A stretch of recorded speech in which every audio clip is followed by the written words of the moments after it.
Hello everyone, welcome to Next Generation Saints. I'm your host, Nick Coons. Before we get started on this podcast, I'm going to go ahead and remind everyone to like and subscribe to this podcast or wherever you may be listening to podcasts. It goes ahead and helps this channel out and gets it out into the algorithm so more people are coming to this channel and they can hear the Word of God. So I told you guys I would keep you guys up to date on everything that's going on over in the Middle East, and so of course I'm going to practice what I preach here. Now I haven't made too much of an announcement on this particular thing. I was waiting around just to see what exactly was taking place. So I need to announce this to you guys. BusinessStandard.com just made a major announcement. It's been corroborated with all other major news media sources. China is sending 6 warships for the Israeli military warns of further conflict.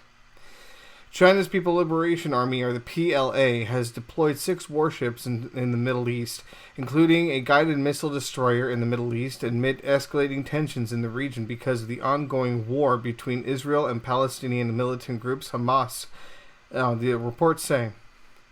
According to the South China Morning Post, these warships include Zibbo and Type 052D guided missile destroyer, the frigate Jingho, again, these are names I hope I'm not butchering here, and the integrated supply ship, I'm not even going to try to pronounce this correctly, it's Kwandohu. If I butcher that up, I did it. We're part of the PLA's 44th Naval Escort Task Force. We're part of the PLA's 44th Naval Escort Task Force that recently took part in the joint military exercise in Oman. The move comes at a time when the U.S. has sent USS General R. Ford, the most advanced carrier, along with a battle group, to the West Asia region. On the other hand, Israel's military has warned that Iran-backed Hezbollah risks dragging neighboring Lebanon into war, and said anti-tank missiles were fired from Lebanon Sunday. Israel's military said it would embark on the next phase of the Gaza campaign without giving a time frame for its widely expected ground invasion against Hamas, which is designated as a terrorist group in the U.S. and the EU. For more than 4,300 people have been killed in Gaza, according to Hamas-run health ministry. That includes the disputed toll from the hospital explosion. Syrian state media, meanwhile, reported that Israeli airstrikes have targeted the international airports of the capital Damascus and the northern city of Aleppo, and a mosque in the occupied West Bank earlier Sunday, alleged used by militants, as a 2-week-old war with Hamas threatens to spiral into a border conflict. So we have China joining in at this point. And like I said, we have a lot of different ones out here. We have Euro-Asian Times. We have the Times of India. I usually look up a bunch of different kinds of news articles, folks, because usually with the media here in America, I don't really fully trust them. In fact, I rarely do. The truth is often the opposite of what you hear. So what I try to do is I look for different media sources outside of the United States. Actually, in this episode is not sponsored by this at all, so don't jump on anything here. And I want to make sure if they're listening to this podcast, this is not sponsored in any way. But I use ExpressVPN. I fire it up, and then I choose different VPNs, because VPNs basically can go to different countries. You can click on them, and they send you there. So you can be in Germany, France, Italy, England, you name it. If they have a VPN location, you can do that. So what I do is I look around. So all these different news sources outside the United States and inside the United States are doing it. Now, the difference between inside and outside the United States on media sources when it comes down to this is the outside media sources are basically just saying, here's what's going on. In essence, that's what it is. They don't really talk too much on the politics side. They say this is kind of what they're looking at. There's a little bit of politics, but it's very few. It's like they don't really share any kind of opinion. They just tell you what's going on. Versus the news media here in the United States will tell you, oh, the far right-wing MAGA Republican, John something or other. They add all these extra graphic details because they're trying to manipulate you into feeling a certain way that will affect your thinking. They don't want you to think rationally, reasonably, come to your own conclusion. They want you to come to a conclusion that they've already picked out for you. So, anyways, So yes, we have China sending warships over there. Um, this is getting bigger and bigger. I honestly didn't see that China would be involved in this. From what I've been reading about, when I've been listening to them talking about, most of the time China's just been like, they're not really doing too much.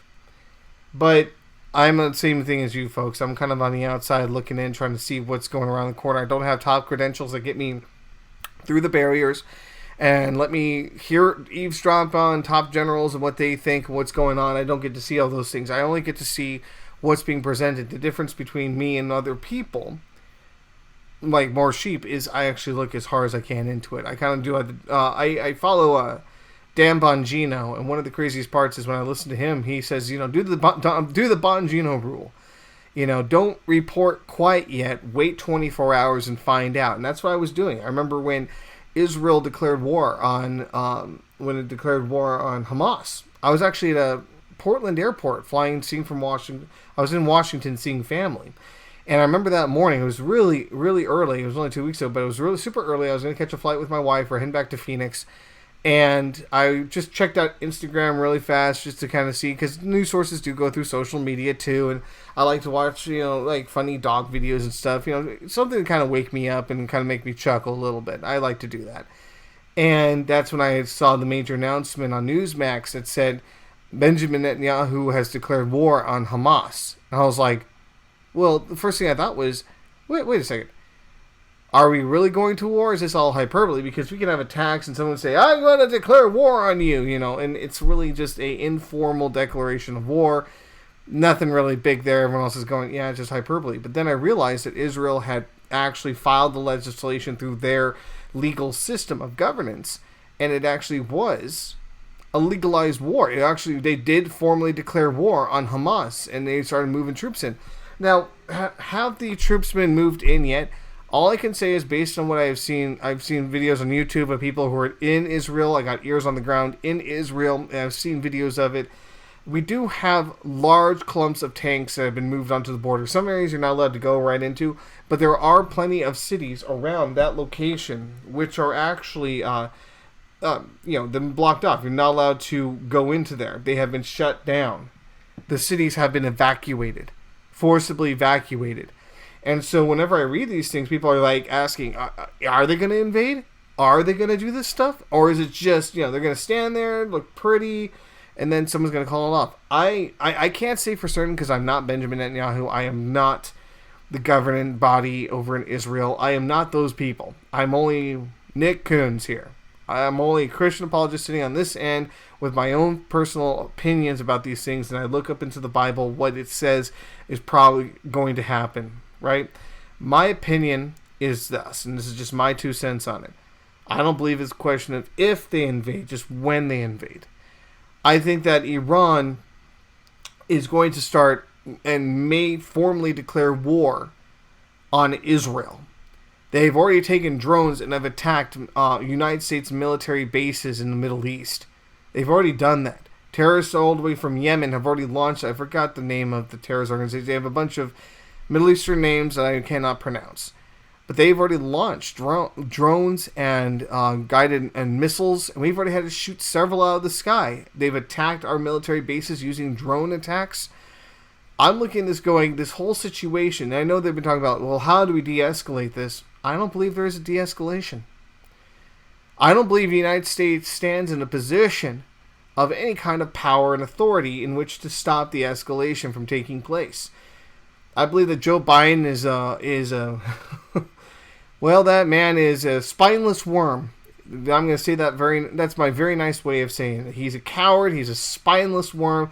And the only thing I really fear from Joe Biden is him pooping his pants in front of me and me having to smell it. That is my deepest fear I have of this man. And when it comes to a World War III situation, because it seems to be escalating rapidly in that particular direction, I don't see how Iran, Russia, Syria, or China sees the United States. Because our commander-in-chief is supposed to be almost like a representative of what America is. That's why we elect our leaders to be strong representatives on our behalf. Our president's supposed to be a powerful man who stands there, or a powerful man or woman who stands there and is like a rock and represents the best of America. But what we have is a spineless worm and a limp fish. Again, I'm being nice. I don't think they have anything to really fear from us. I really don't. We're fighting 3 different wars. We've already said that we are supporting Taiwan from Chinese aggression. We're still sending money and supplies to Ukraine to try to fight their war, which I believe we shouldn't even be involved in. And on top of that, now we're going to be going into Israeli war. And this is probably going to lead us into a World War III situation. I don't think it's going to de-escalate. I don't see it de-escalating. The foreign news is even showing that it's getting bigger. And there are things that are happening that I could not foresee that are taking place. The biggest thing I could really say is at this point is, as a Christian, I say pray. Not necessarily for peace. I have a hard time with that one personally. I do want peace, but I don't really necessarily pray for the peace. When I see a storm coming, I don't pray the storm to go away, because the storm's not going to go away. The storm's going to come in whether you pray for it to go or not. All I pray for is that not a lot of damage is done and that the innocent don't get slaughtered. I know that's almost a worthless thing for me to say. So many people have died. So many innocent have been killed. I pray more are saved. I also do pray that the Lord Jesus Christ comes to these Hamas, Hezbollah, and all the enemies of Israel, and that they do come to know Him. There are visions that these people can have, and God has reached them in many amazing ways. But that's really the highlight of it. I'm not going to try to sugarcoat it for you. I personally want to pray and pray that the innocent don't get slaughtered. I pray for Israel, for the strength of Israel. I pray for our allies. And I pray that our enemies come to know Jesus and that they stop this massive attack, which I know they will still do. We do have hope in all this situation. This is all prophesied. These are all things that are going to come to pass. All of it has been ordained by God. And there will be ultimately, God will win out of this situation. I know for a fact Israel will not be wiped off the face of this planet. Not even close. I know that God will go against the enemies of Israel and Israel will prevail. I know that for a fact. And the last but not least, if the war is to begin, I put my trust in Jesus. He didn't give up on Israel and everyone else. I don't think we should give up either. So, I hope that gives you some kind of hope, folks. And if you want to, after listening to this episode, I already have another one that's scheduled for, it's probably already up at this point, but go ahead and take a look at this. I have another Give Me an Answer with Pastor Cliff Kineckley over another college campus for you guys to listen to. He's always a joy to listen to, and he always kind of helps my faith out. So, until next time, we meet again. May God richly bless y'all, my dearly beloved.